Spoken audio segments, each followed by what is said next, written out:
So I think we'll crack on. Anyone who's been watching the football can join afterwards. So good evening, everyone, and thank you for joining us for what will be the Intensive Care Society's first ever Pride webinar. My name's Mike Farquhar. I'm an anaesthetic trainee in London, and I'm a member of the Intensive Care Society's Equality, Diversity and Inclusion group, and I have the great pleasure of chairing tonight's event. So whilst the pandemic has meant that we maybe haven't been able to celebrate Pride in the way we would have done before, it remains as important as ever that we take time to kind of think and learn about how we can improve the experiences of our LGBTQ plus staff and patients. And tonight we're joined by three brilliant speakers who will hopefully help us to do just that. So our first speaker is Dr. Mike Farquhar. He's a consultant in sleep medicine at the Evelina Children's Hospital in London, and spearheaded the award-winning NHS Rainbow Badge campaign. Our second speaker is Dr. Kamilla Kamruddin. She's a general practitioner in London, a board member of Spectra London, and a trustee of Live Through This, which is a charity that supports and advocates for LGBTQ plus patients living with cancer. And our final speaker is Dr. Duncan McGregor, a junior doctor in Manchester and co-chair of the UK's Association of LGBTQ plus doctors and dentists. So once we've heard all three talks, we'll finish with a discussion and a bit of a Q&A session. So can I encourage you to put any questions that come to mind during the webinar into the Zoom Q&A function at the bottom, and we'll do our very best to work through them all at the end. You'll be able to catch up on anything you've missed via the Intensive Care Society's YouTube channel at a later date when recording of the session will be uploaded. So without further ado, let me introduce Dr. Mike Farquhar. Hello, so thank you very much for asking me to come and talk. And what I'm going to talk about for the first 15 minutes or so is a little bit about the perspective on LGBT plus issues in the context of the NHS from children and young people. So I'm a paediatrician, and although I've very much been part of, in recent years, of the Rainbow NHS Badge project, which aims at looking at improving health outcomes for LGBT plus people in general in the NHS, my own personal perspective on this is very much centred in the experience of children and young people. And this is a version of a talk that I gave at our conference a week or so ago, thinking about whether we have safe spaces for LGBT plus children and young people in the context of the NHS. One of the things when we're talking about LGBT plus children and young people, people in general, is that whilst some of our differences may be very obvious, it can sometimes be much more difficult, particularly if people are not yet able to be open or out about their sexuality or gender identity, to know who might be LGBT plus. And actually that's a really good place to start when we're thinking about why we should be thinking better about the care that we provide for LGBT plus patients and the provisions that we make for our LGBT plus colleagues. It's actually quite difficult to get good data to try and work out how many people actually are LGBT plus. This is data from Gallup in the United States that looks at people who are able to declare themselves as being lesbian, gay, bisexual, transgender. And you can see that over the course of the last decade or so, there's been a significant rise in the proportion of people who self-identify as somewhere on that LGBT plus spectrum. That doesn't mean that the number of LGBT plus people has increased by 60% in the last decade. What we think that tells us is that people are becoming more confident about being able to express and identify as who they are, where previously they may have not felt confident in doing so. As a paediatrician, what really interests me about this data, though, is that once we start looking into the experience of younger people, we find that an increasing proportion of people, both in the UK and in the US, don't describe themselves as being straight. So one way to ask about our identities is say, are you LGBT plus? But actually we flip that around and say, what proportion of people identify as straight? An increasing proportion of young people in countries like ours don't choose to use those terms to describe themselves. The Gallup data from the States suggests that about 16% of 18 to 23-year-olds in the United States don't describe themselves as straight. Similar UK data tells us that less than 90% of 16 to 24-year-olds in the United Kingdom self-identify as straight. And when we start to look at the breakdown of this data, around about 10% of people who describe themselves as being LGBT plus identify as trans or non-binary. So once we start thinking about these numbers, this begins to be quite a significant proportion of people, from my perspective as a paediatrician, where about 10% of my patients, certainly my adolescent patients, are probably not thinking of themselves as straight, and 10% of them are probably trans or non-binary or thinking about their gender in a different way compared to what most people would say is the mainstream. My own personal experience of this informs a lot of this. I grew up in the 80s and 90s in the United Kingdom, and these are both newspaper stories from the 1990s, actually, talking about gay people. The story on the left is how the Daily Mail chose to report in 1993, I was 16 years old, the news that the gay gene might have been found. And they chose to report that by saying, isn't this great? Parents will have a chance to abort their babies if they think they've got the gay gene. A few years later, Tony Blair was being ridiculed for filling his cabinet with LGBT plus people, gay men in particular. So this kind of hostile attitude that we saw, that there's the perception that's got a lot better, was actually quite informative as a young gay person growing up to how I felt about my identity, how secure I was, how safe I felt. These stories, we hope, have died down. What they've been replaced, though, is very much a hostile media culture that continues to have stories that are not positive in terms of LGBT plus people. And the difference is that where in the 80s and 90s, a lot of these stories were focused on gay men, they're now very much focused on trans people. And we're seeing echoes of all those same stories that I remember growing up, but the focus has just shifted from gay men to trans people in the current climate. We have a government that talks the talk about supporting LGBT plus people, but actually has a very poor track record on delivering. Despite promising for many years now to ban conversion therapy, for example, we still haven't seen this being clearly banned in this country. So we have a government and a social and a media culture that is still not necessarily supportive for LGBT plus people, despite the common perception that things have got better. If you are an LGBT plus young person who's just beginning to realize that the way that people are talking about people around you might describe you, that your sexuality might be different to your peers, that your gender identity might be different to what you were born with, then that can make you feel very isolated and very alone. And those feelings can turn inwards. And we know as paediatric clinicians that when young people feel like that, the consequences can be very significant. And we see that reflected in data. Over a fifth of LGB school pupils in the UK have attempted suicide or serious self-harm. Almost half of trans or gender diverse young people in the UK have done so. This is data from only a few years ago from Stonewall. For these reasons, we think it's really important that there is a clear message being sent about why we must be talking more about LGBT plus health and about supporting children and young people in particular, because we know this critical period where young people are exploring their sense of sexuality and gender identity. If they don't feel safe and supported in doing so, it can have really significant consequences. My college, I was very proud last year for Pride, my college came out with a very strong statement in support of LGBT plus children and young people and said that as a college, we have a responsibility to make sure that we are being the voice for these kids and young people where they cannot be. And that's particularly important when what those young people are faced with is a very potentially hostile environment, when they're looking at their news programs, their media, listening to their friends, their families, the politicians, and how they talk about people like them. So what do young LGBT plus people want? First of all, they just want people to understand them and their needs. They want people to not be afraid to have the conversation. We were talking before about a colleague who can't even bring themselves to say the phrase LGBT plus in case they get it slightly wrong, that people are scared of making mistakes. We just want people to be open to the idea of knowing what they should be thinking about and how they can support people. And a lot of that is really basic, simple stuff. There's lots of great resources out there. These are two examples of very quick and easy papers to read that give you basic information about LGBT plus health from a young person's perspective, that give you that beginnings of knowing what you should know to be able to help support these people. There are lots of other great resources out there. I love these books from Juno Dawson that talk about, from a young person's perspective, what it means to grow up gay or to grow up trans, full of useful information and resources. I genuinely think if this book is gay, had been around when I was a teenager, it would have changed my life. But these books are brilliant at providing information, both for young people themselves, but also people around them who may be interested in knowing more. Beyond that, though, what is absolutely important is to listen to the voices of the people themselves that are trying to tell you what they need. And because so much of the current focus in our society is in a very negative way about trans people, a lot of the conversation and discourse is framed as debate or discussion around about the very right for trans people to exist and just be themselves. What gets lost in that a lot of the time is their own voice. This book is a brilliant book that talks about the lived experience of trans and gender diverse young people as they realised their identity and how they realised who they were and how that played out for them.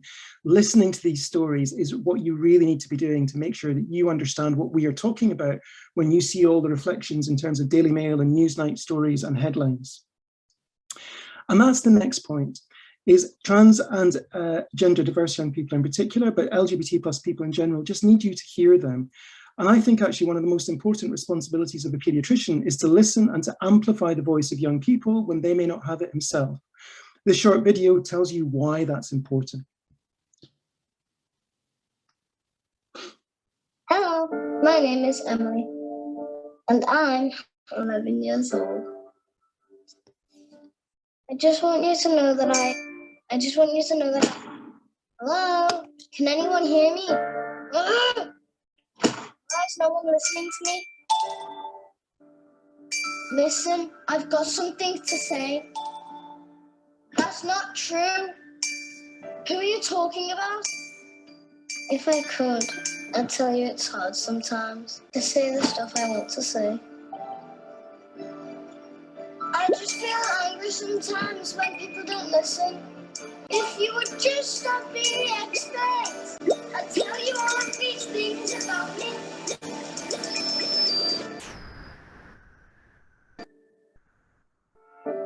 If I had a voice.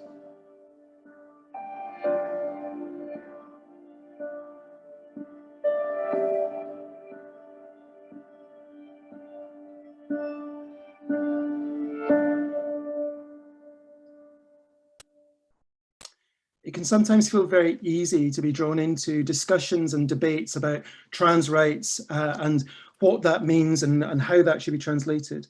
What you need to remember is that behind that discussion, in inverted commas, there is lived experience of children, young people, adults like Emily. And these are the voices that we need to make sure remain centered in these discussions. If we don't get it right, these young people's lives can be very significantly altered right at the beginning of their long lives, hopefully. And if we don't get that right, it has long-lasting consequences. So keep that, if nothing else of what I say, keep Emily's voice in mind every time you see these stories ricocheting around the media. What else? They need people to support them. And I'm not going to talk a huge amount about this today, people to support was one of the original intentions of the Rainbow NHS Badge campaign. It was intended to play into all of the points on the slide here to say that the people wearing these badges are just intended to be identifying as people who are good people to have these conversations about. As a paediatrician, I hope that wearing my badge, and I know it has done, encourages people to have conversations with me about sexuality and gender identity that they wouldn't otherwise have had. And hopefully I am then able to be a good person to have that conversation, to support them, a safe space for them to explore who they are and get help if they need it. And that's all that things like this are intended to do. You can do other really simple things, and I know that I think the others are both going to talk about this in a little more detail as well. There are really simple things that all of us can do. Simple things like sticking your pronouns in your email signature on your name badge can make a big difference. Most people don't really care that much. But if you are somebody for whom getting your pronouns right is really important, then seeing somebody else do this in a really visible way makes it easier for you to do that. Somebody like me doing this helps to create the space for somebody for whom this really matters to be able to do the same thing. So we can use our own privilege and advantages to help those who need it, where they are very much sometimes feeling as if things are stacked against them. The Scottish version of the NHS Rainbow Badge launched a week or so ago. It was met not with positive news stories in Scotland, it was met with this in the Sunday Times in Scotland that said that introducing a project that this was Stasi-like, fascist-like language to describe a project to improve lives of people in general. And it's not talking about anything unusual. We monitor uptake, we monitor responses, we ask for feedback with a project like this as we would for any equality, diversity and inclusion project. But this is often the way that things like this are framed. And in particular, when people stand up and advocate for the rights of trans people at present, this is the type of response that we get. We see stories in the news framed around things like this about how shocking it is that we're giving dangerous drugs to under 16s. It's phenomenally difficult to give drugs at present to young people who identify as trans because the waiting list, I'll show you in a second, is about 3 years to even be seen for your first appointment. But actually, we do a lot of giving out medications to children under the age of 16 for whom they cannot consent. And we're very good as paediatricians about doing that. It's part of our normal daily practice. But stories like this end up plastered all over the front of the BBC or Newsnight, The Guardian, in a very negatively framed way.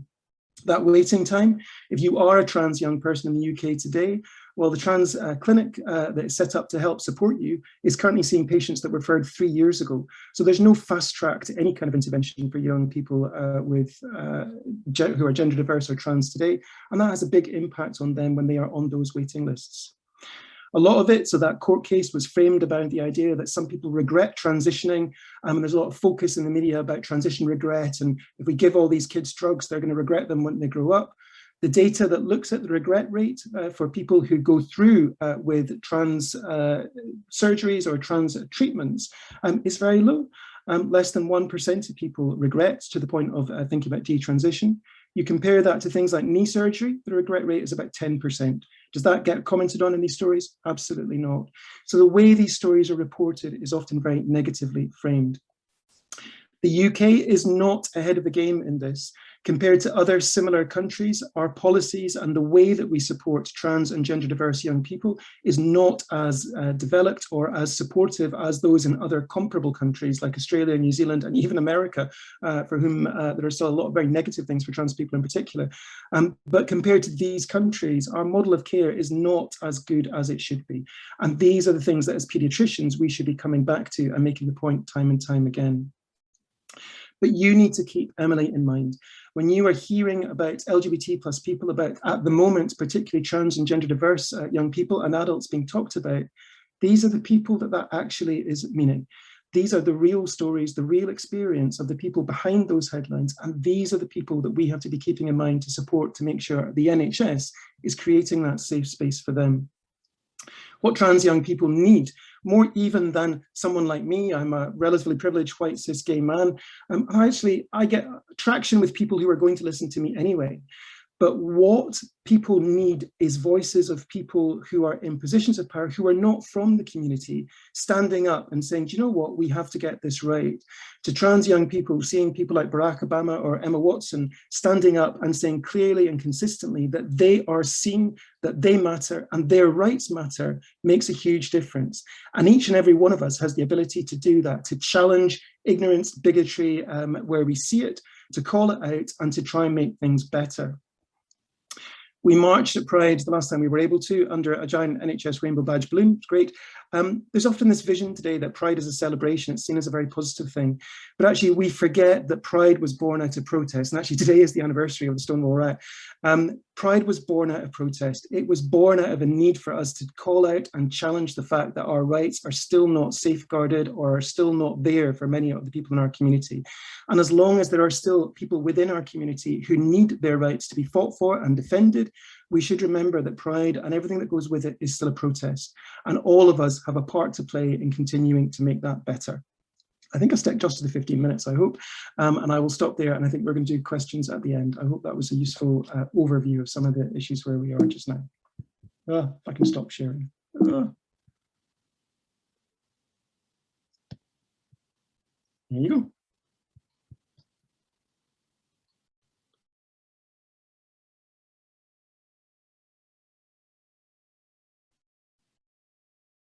It's all gone quiet. Has everybody else run away? I think thank you so much for that, Mike. I think we're just waiting to hear from Kamilla now, if you're ready to share, Kamilla.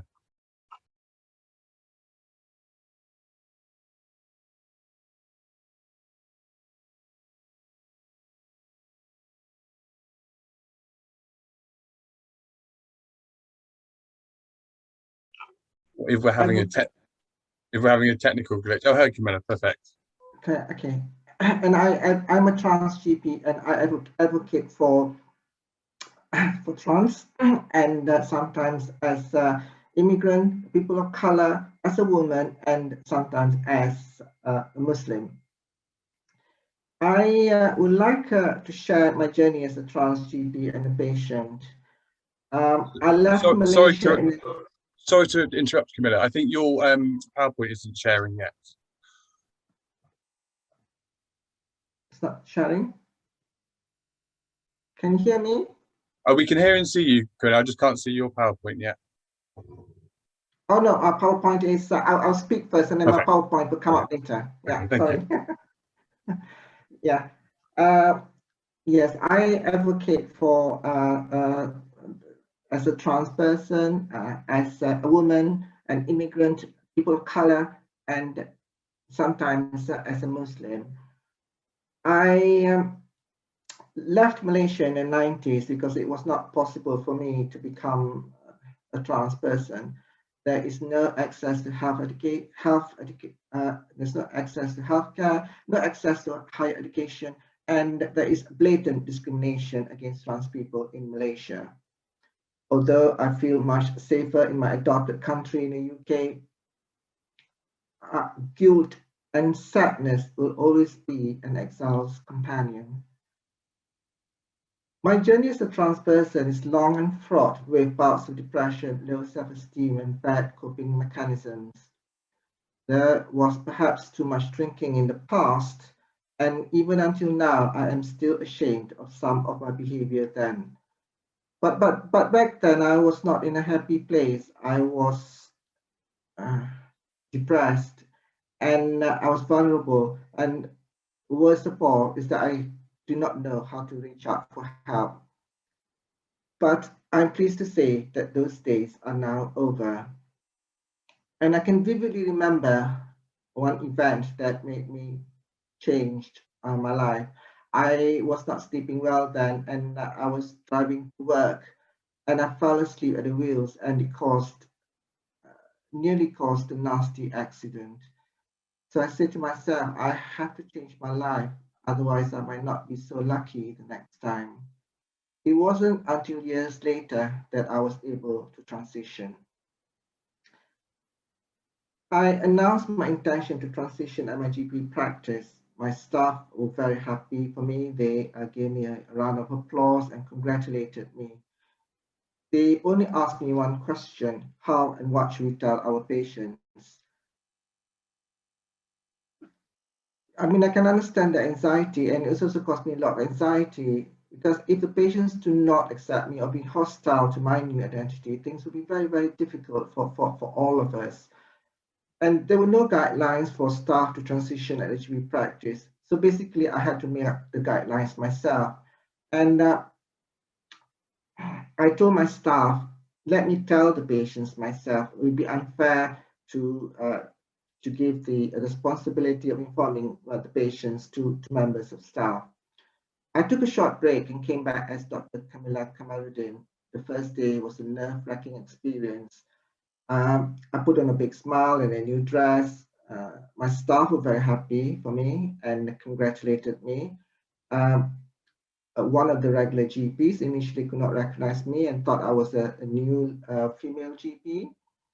Many regular patients were happy for me. Some of them even hugged me, gave me nice presents, and wrote some really nice cards. Some patients asked me, am I the wife of Dr. Kamruddin? Some male patients even flirted with me. The new patients couldn't care less, and as long as I gave them good care and give them what they want, they are quite happy, and they couldn't care less who or what the GP looks like. In my locality, a lot of patients are very conservative. The female patients wear long clothes and cover their heads. When I was a male GP, I found it very difficult to examine them. Chest examination was a struggle.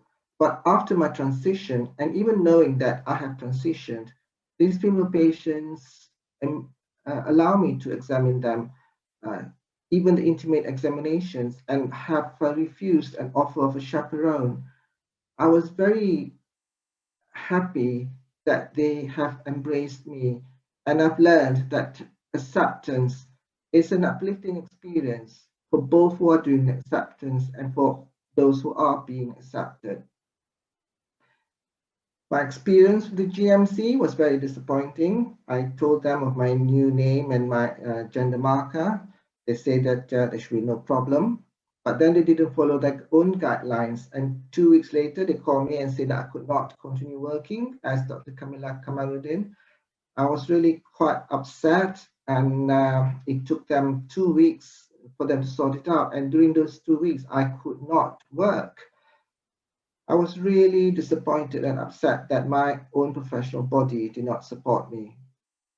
I asked for compensation because I wanted them to have an ownership that they have committed a grave error.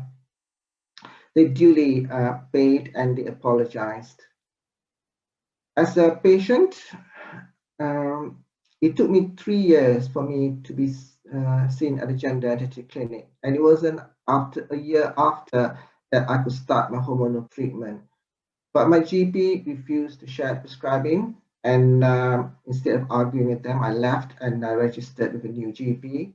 My new GP is much nicer, much more supportive, and they continued my prescribing, my hormonal prescribing, even until now. But few weeks later, one of the admin staff called me and invited me for a mental health review. And so I spoke to the GP. I don't have a mental health illness, and trans people, it doesn't mean that being trans that you have a mental health illness. They apologized, and I'm quite happy that that they are willing to learn from the mistakes. I am very grateful to the UK and to the NHS for giving me the opportunity to try. I mean, look all around us. We are surrounded by people from different color, race, religion, nationality, sexuality, and gender, and we all work together and in harmony. I am very privileged to work in an organization like the NHS. And I also stopped becoming angry. I stopped becoming angry at the perceived injustices at me. And when I stopped becoming angry, I was able to see the bigger picture and able to advocate for better healthcare for trans people.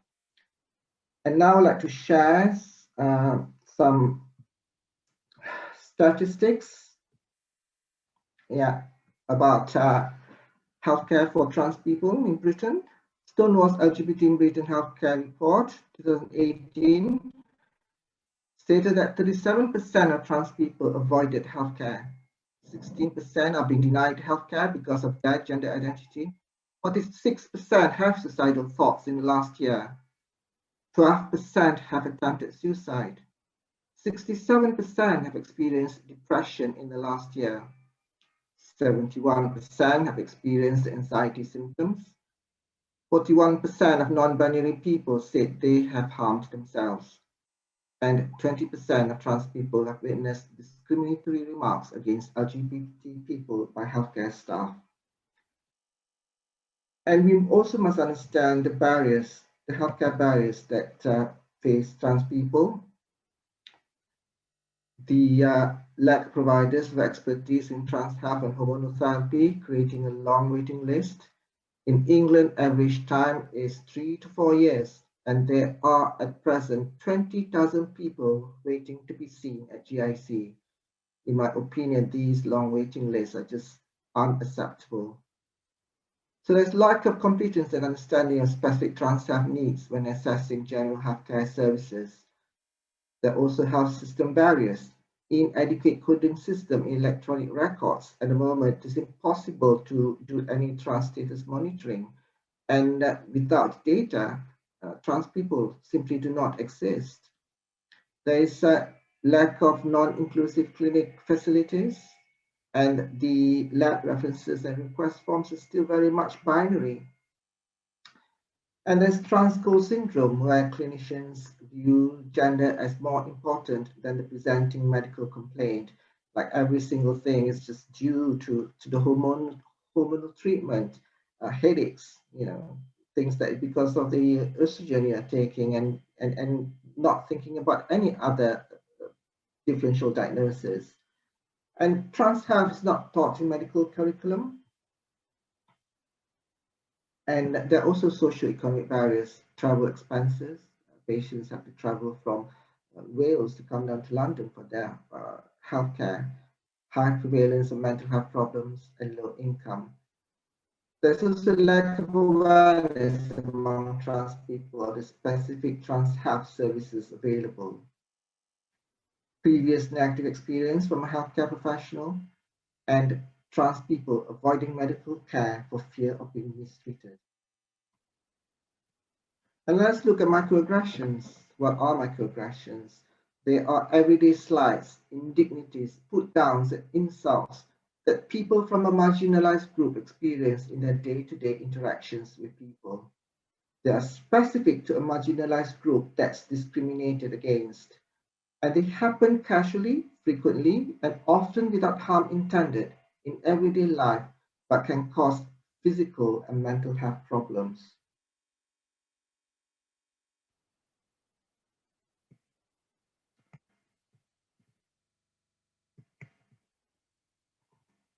These are the specific examples of microaggressions that are being quoted by trans people themselves. Can't you just be gay? There's no understanding that about sexuality and gender. It's actually quite simple. Sexuality is who do you go to bed with, and that's gender is who do you go to bed as. You dress like a drag queen, and can I touch your breast? We trans feminine and trans masculine people always get these kind of questions after our breast augmentation, our chest surgery. It is just a phase, dismissing our identity. Why do you want to change your sex and become unhappy? Well, we actually become much happier once we're able to change our gender. So tell me, did you have surgery? Yeah, a lot of trans feminine people experience this, and it's quite intrusive. Oh, you do not look trans. Well, how do trans look like?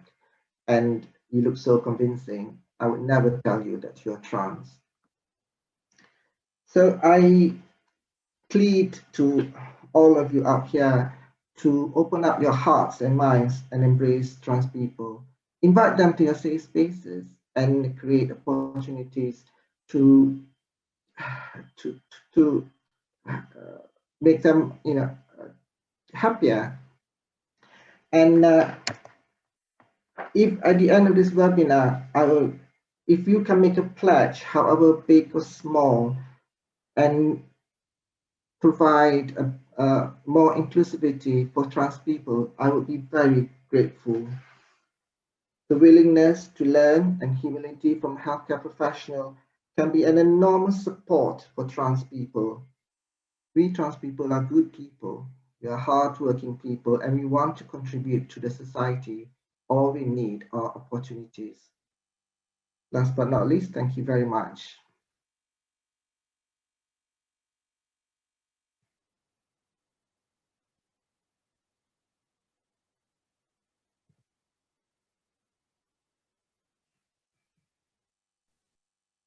I think next is Duncan. Hi, thanks very much, Kamilla and Mike. I shall do my best to follow on from those wonderful, wonderful talks. Let me just get my screen up. Can I just get a confirmation from Luke that you can see and hear me? Yes, can do both. Perfect. Thank you, Duncan. Fabulous. So it's a pleasure to come and talk today. Lovely to see a few familiar names in the participants box. My name is Duncan McGregor. I'm going to try and squeeze in everything I have to 15 minutes. So I'm starting my stopwatch so I can do that. You will notice throughout my presentation that it is absolutely littered with rainbow imagery. I think I spent more time on getting the imagery than I did on the actual talk. But aesthetically appeasing is what I'm going for. So what I am going to do in the next 15 minutes, a brief introduction on why I'm here talking to you.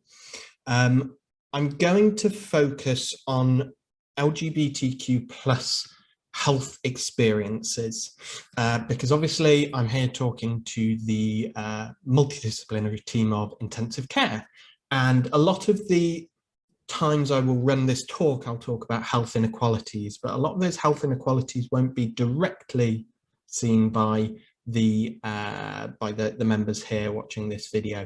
So I'm going to focus more on the experiences of the LGBT community in healthcare and how that will impact you and your work. I'm going to talk a little bit about what it's like for your LGBTQ plus colleagues in the NHS, and then finally, what you can do to be a better ally. And I've chosen the words better ally because by watching this talk, you're already probably a pretty good ally. So it's how you can go the next step. Okay, so who am I? As Luke said in the introduction, I'm Duncan. I'm a junior doctor based in Manchester. My professional interests are in critical care, and I spent the vast majority of COVID working throughout critical care. But the reason why I'm here talking to you today is because I'm the co-chair for GLAD, which is the Association of LGBTQ plus doctors and dentists. So who are GLAD? We're the UK's only group for LGBTQ plus doctors, dentists, medical and dental students. And we do a lot of work around activism for LGBTQ plus health, education, particularly medical education, working with medical schools and postgraduate curricula. And we do social and professional networking for the above groups. We have a lot of links with the BMA, the GMC, the Medical Rural Colleges, and the National LGBT Advisor for Health, Dr. Michael Brady, to achieve our aims as above.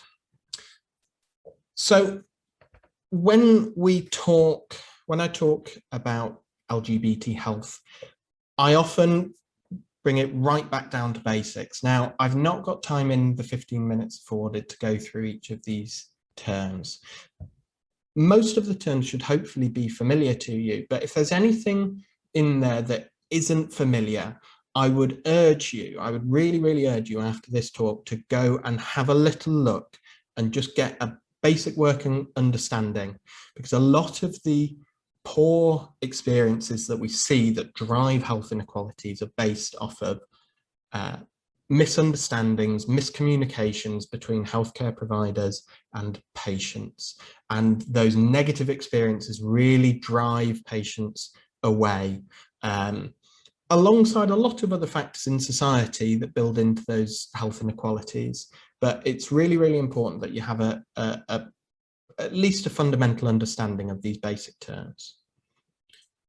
So experiences in healthcare, the reason why I'm focusing on this, as I said before, is in intensive care, you may not be seeing people, or you're unlikely to be seeing people as they present with an array of health inequalities that they endure as part of their identity as being LGBT within society.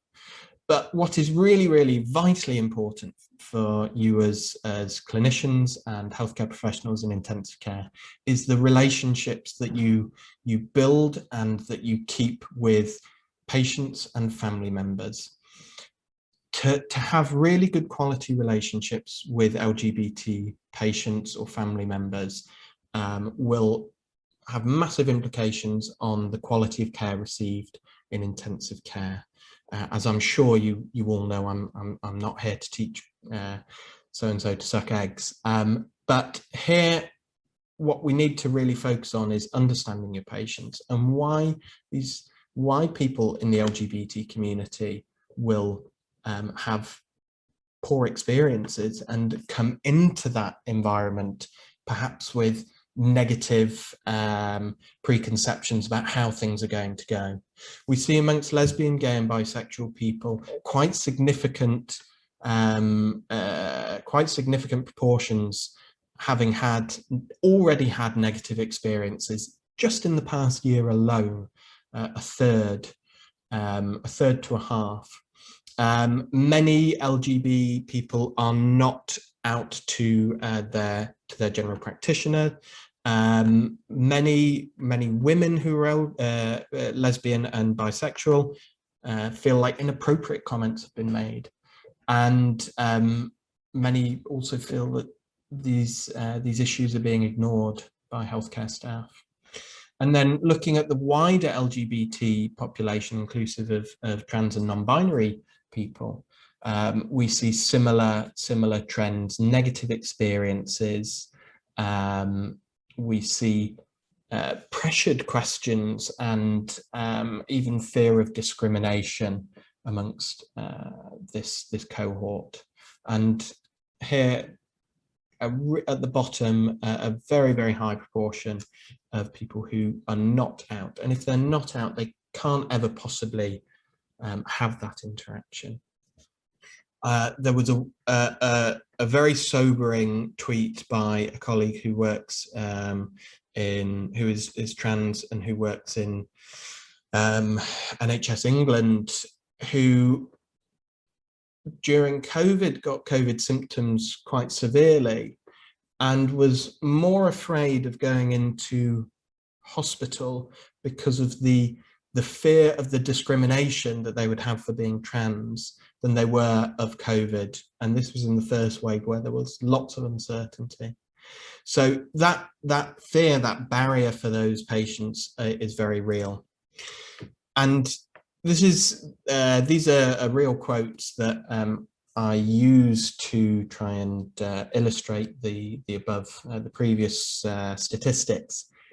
We see examples here of healthcare professionals seeing the difficulties of these barriers where their loved ones are not being, their partners are being refused entry.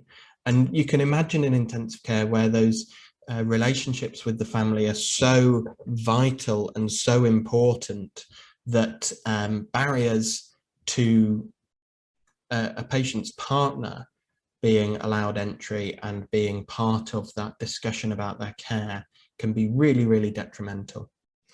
And then here we see in maternity care, refusal to accept the partner as the partner, instead continuing to refer to that person as grandma.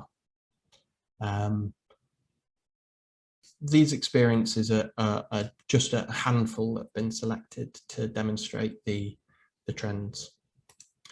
Now, what about colleagues? So a few years ago, ourselves and the BMA looked into experiences of homophobia and biphobia in the NHS. At that time, it wasn't within the scope of the survey to look into transphobia. However, work is going on in that field, so watch this space. But we see a massive amount of LGB colleagues who have endured some kind of negative experience as a result of their sexuality. Approaching 3/4, and you will all have colleagues who are LG or B. You will know someone who you work with, who you are fond of, who has had some kind of negative impact in the workplace, in the NHS. What's really concerning to me is this bottom set of statistics, which just demonstrates how few people who did experience the worst levels of negative experiences, you know, discrimination and harassment, how few of those people actually felt that they could escalate that and that they could report it. Just to me, demonstrating the culture, the cultural barriers that we have within the NHS. Again, a few quotes here demonstrating some of the issues that your colleagues may have.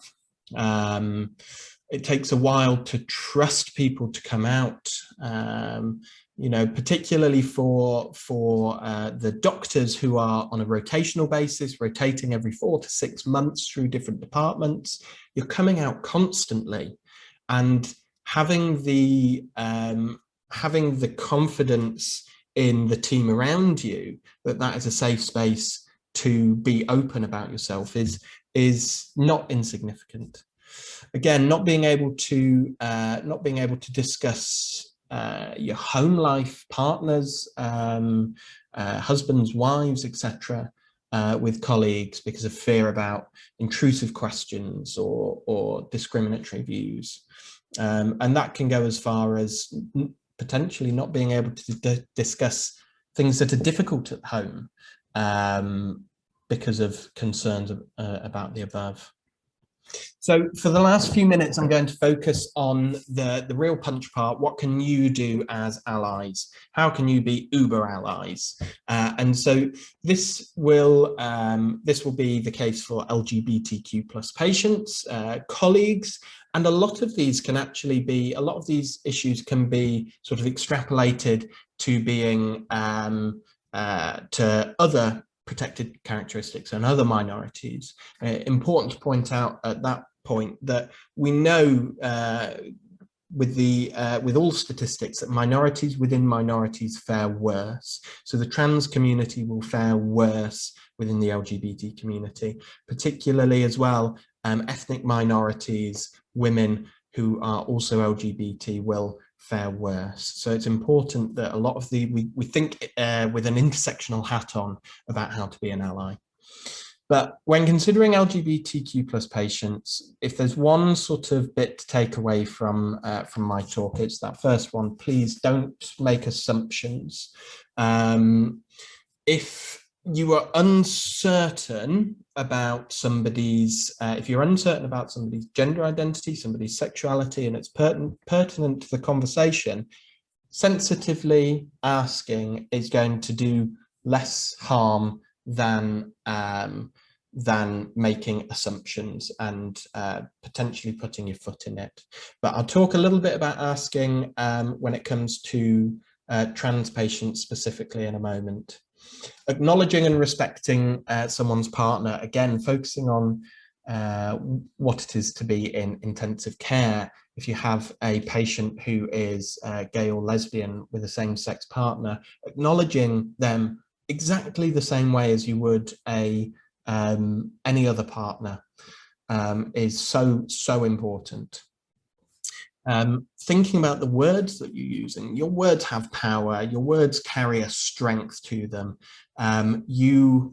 What may be a fleeting moment in just another day for you that you forget, those words will carry with your patient for possibly months, years, maybe their entire lifetime. Thinking about your words, is what I'm going to say, what I'm about to say, is that going to be hurtful or harmful? Giving inclusive information and reminding yourself that colleagues, yourself and colleagues, that LGBT people exist. Really challenging yourself to continue to be an ally in everything that you do. And that extends to the next point, which is knowing where to get further information. I'll give you a few links on the last slide after this about some further information. Challenging colleagues' behaviour when necessary. Now, this is really hard. We will all have been in situations where somebody has said something offensive and we have either said something or nobody said anything, and we've gone away and thought, oh, I really should have said something, that wasn't right, that doesn't sit well. I've been in that situation, particularly in the NHS where we have these hierarchies. It can be very hard, but if you are in that situation, please don't leave it. Don't be a bystander. Make sure you raise it later, or if there's a victim, go ask them, check in with them, see how they're doing, and support them in raising it. And then finally, looking at trans patients, respecting patients' pronouns and title, because misgendering, constant misgendering can be extremely psychologically damaging. If you are asking potentially invasive questions, which may be clinically important, so questions about hormone therapy, questions about internal anatomy, it's important to explain why you need to know, because it can come across as just idle curiosity. And so explaining why that's important is very, very key to maintaining that relationship with that patient. Again, if it's your colleague, you probably don't need to know. So, you know, don't ask. And then this last point is key for trans and the wider LGBT community. Be really careful not to inadvertently out people in whatever you're doing if you don't have their permission. So I'm just going to end with a couple of places that you can go for some further information. Stonewall, the LGBT Foundation have some really good information. For clinical information, I point you towards the Royal College of GPs e-learning. They have a wonderful e-learning hub on LGBT health where you can get lots more information. And ultimately, if you have further questions, please do feel free to contact me via our website, glad.co.uk. We have a contact form, and I'll get all of the queries coming through.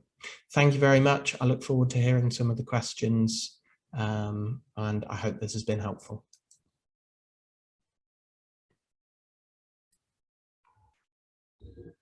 Brilliant. Can I just say a huge thank you to all three of our speakers. I think you're all inspirational and covered some really, really important points. So I think, as you alluded to, we don't really get taught in med school or postgraduate exams, and I think it's just as important as anything we do get taught.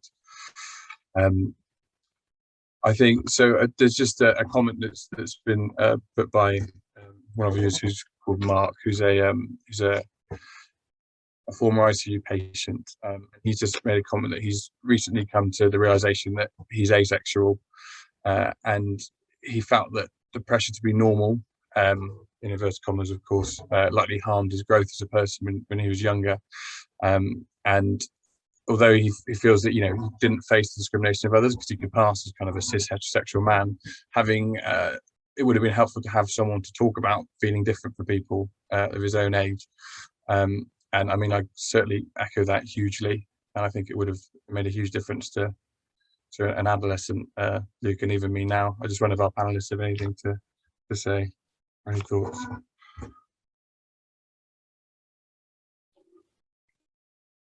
I think for me, a lot of the reason why I do any of the work that I do in this area is exactly that. It's, you know, I know what it was like to grow up as a teenager and younger, knowing that I was gay and not feeling able to talk about that and getting the support. And actually, as both Duncan and Kamilla have alluded to, the people that I should have been able to go to for support were, you know, the people like GPs or paediatricians. And actually, my own experience of doing that in the 90s was not particularly positive. So I think there is a huge amount that all of us can do to be the kind of people that people like me, like all of the people who are different in whatever way, needed when they were younger. You know, even small changes can have really significant knock-ons. So, you know, don't think there's nothing you can do. You can, you know, even really small changes can be really appreciated and can make, you may not ever know the difference you've made in somebody's life by just seeing the real them, you know, getting their pronouns right, getting their name right. You may make more of a difference than, you know, just by doing something that is as simple as that from your perspective. I mean, it's funny you say that, and Doug, you said something similar. I remember when I was maybe 15, 16, and I went to hospital, and it was the first time a clinician or professional had asked me if I had a boyfriend or girlfriend. And it was purely the fact that it became an option that for me, and I didn't come out to them then, and that wasn't, you know, and I still needed a bit longer, but for me it was such a huge thing to think this person who I respect because the position they're in has given me an option and has said, oh, this is fine, and they've said it in a passing comment. And for me, like you said, that passing comment, I mean, it's, you know, 15 years later, I still remember it. So yeah, you never know what little thing you say might have a huge impact. Sorry, I will shut up and let other people know. But inclusive language means just that, and exactly that. The power of just that, not making an assumption, as Duncan said. You know, when we make assumptions, we shut things down without realizing it. So yeah, it's, you know, we ask about relationships with our adolescent patients, and how we do that will make a big difference. If I say to a boy, "Have you got a girlfriend?" that immediately shuts down if he happens to be gay or bi or whatever in terms of differences, then he is not going to trust me to the same degree because I've got it wrong right from the very beginning. So yeah, it really makes a difference. And please be mindful that inclusive language is not only just verbal, you know, non-verbal language, the non-verbal cues. I mean, yeah, we pick up on it. We are very, we're very sensitive about non-verbal cues. You know, it's just like, you know, just a flicker of eyelid or something like that. You know, even it's yeah, you know, yeah, just be mindful that, you know, language is verbal and non-verbal. And Kamilla, do you have any advice for clinicians who are caring for patients who are transgender, and maybe it's the first time that they've looked after them, is ways that they can kind of, I don't know, approach you to show that they're open and they're non-judgmental? Are there things that would immediately make you as a patient kind of switch off and think, well, I don't necessarily trust what this person's going to say or think they might judge me? I think in most projects that treat them as just as any other patient, might be a good start, and also as Duncan said earlier, and also Mike also said earlier, listen to what the patient says, and why they're here for, and what do they want, and and be more sensitive to certain things, like for example, like if they come in, like a trans man coming for a gynae examination, ensure that they come with a friend, for example, perhaps give them the last appointment, so that they won't be seen up waiting in the waiting room for long periods of time, or if they were going for an ultrasound, if they start drinking tons and tons gallons of water, and people know they're going for the public ultrasound, so just there are certain things that we have to be mindful about, being inclusive. And it's the other one thing is that and to not think that every single ailment is due to the person being trans, or because of the hormone they're taking, or because of the surgeries that they've gone through. Yeah. Thank you. I think we've had another really good comment from Mark in the comment section. I think a lot of language we use needs to be more open and inclusive, but we also need to be aware that we will make mistakes, and I guess the important thing is owning up to them. If someone says something wrong and they realise it and they're happy to learn, I mean that's it's certainly feasible compared to just apologize and move on, basically, or don't dwell on it. It's like we don't like people to dwell on on their apologies. I think that sort of links on to the bit as well that I was saying at the end, making mistakes both in if you make the mistake yourself, but also in not supporting and not speaking out for if you're witnessing this. I've certainly been in situations where I've seen colleagues being misogynistic, and I've in that moment just thought, oh, this is a bit difficult to speak up on, and then sort of recognizing that afterwards and saying, okay, no, this isn't right, I need to do something about this. So that's both sort of for yourself, but also if you make the mistake of being a bystander, that can be just as damaging. So at least going and checking in with someone if you recognize that you've been a bystander in a situation. Yeah, definitely. I think there's a tendency that if someone doesn't say something, you assume that they think the same thing. Sometimes if it's about you, and then that's a spiral, isn't it? Yeah, definitely. And it's validating in a sense to what has been said.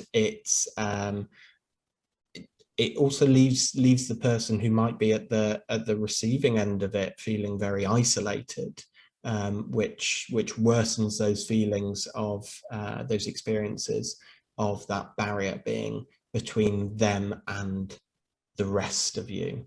And so I think it's incredibly important, even if, and I recognize, if there are hierarchies within medicine, even if you don't have the strength to say something there and then, afterwards going and checking in with that person is really important, because it validates to them that they're not alone, they're not isolated. And for allies, there's a lot of things that you can do, and it can either big or small. And you can join us for a demo. You can, or you can just, be our friend, or you can make us a cup of tea, or invite us for coffee, things like that. But I hope that you all won't be silent, or especially when being attacked. That's one thing that I hope that will not happen.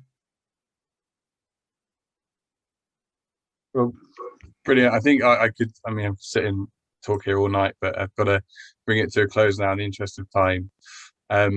Thank you so much to all three of you. They were really brilliant talks, and I think our attendees all echo that statement. So that, I mean, and thank you for being part of the Intensive Care Society's first kind of LGBTQ plus webinar. It's, I think, as you all alluded to, a part of education that we're not great at, and we should probably get a bit better at. So, I mean, there's a London Pride, I think it's in September now, and then obviously there's a Pride every year that we can walk through. So thanks very much, everyone. I think a recording of this will go up onto the Intensive Care Society's YouTube channel in case you missed anything at all. And again, a big thanks to our speakers and to everyone for attending. Thank you for having me. Thank you very much. Thank you so much. It's been a pleasure. Yeah, thank you for having me.